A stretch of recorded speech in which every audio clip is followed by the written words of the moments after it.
right. Oral histories for the upcoming exhibit celebrating nursing in the Upper Cumberland, opening March 30th, 2019. Good morning. Good morning.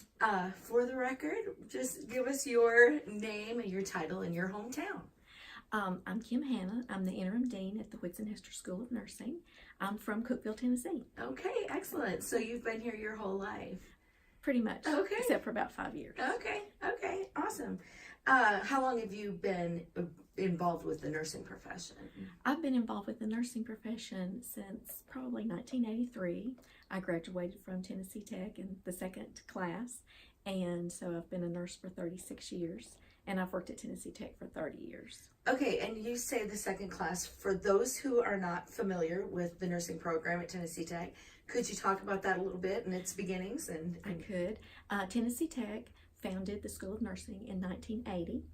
At that time, they brought in students that were appropriate for admission into this program, and there were 27 that were admitted for the first year. They graduated in 1982, and then in 1981, of course, they brought in the next section of students, and my students had about 39 in their program. So, wow. Yeah. How many are in the program now?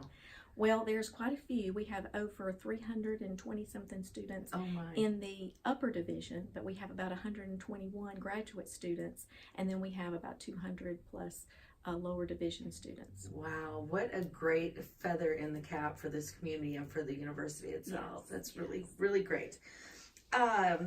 Your professional background, tell us a bit about how your career evolved into what it is today. Okay. Well, as I said, I graduated in 83, and at that particular time, I wanted to get my master's. I had ambitions to be probably more of a practitioner, and I wanted to maybe teach someday. I went to Vanderbilt University Medical Center when I graduated and got a job there, but my primary goal was to work on my master's while I was there. So I worked full-time and also ended up going to school full-time to get my master's, and it was in perinatal clinical nurse specialty, which is a parent-child. Perinatal means the working with moms and with neonates through 28 days of their life. So all right. So what happened next?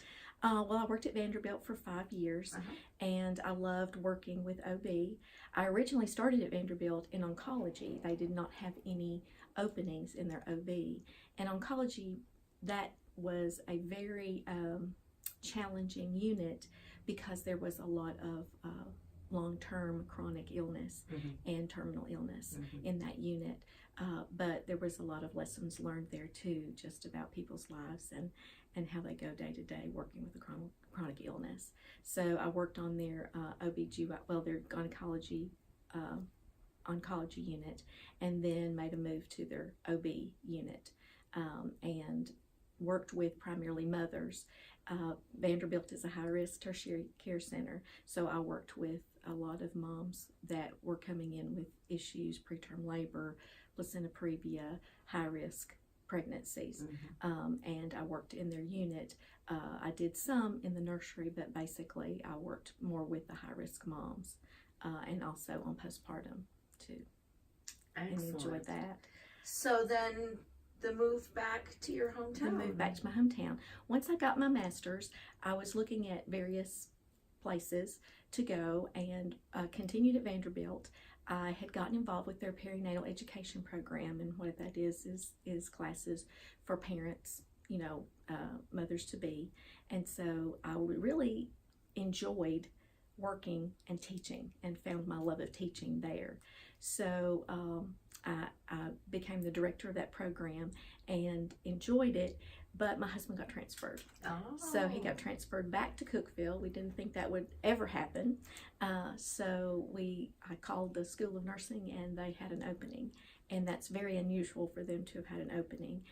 I was the first alumni that was ever hired as a full-time faculty member at the School of Nursing. So that was special.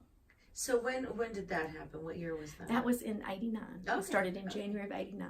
Also an unusual time to start, but I started in January. Yeah, mid-year. Mid-year. Yeah. So since 1989, I can't imagine how many changes you've seen. Of course, the growth of the program. The growth of the program, yes. Yes. Yes. What were the biggest changes that you've seen since you started? The biggest change that I have seen, of course, is the interest in nursing.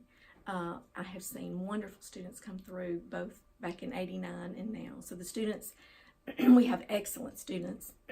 We've had some increases in our programs, so that has been special.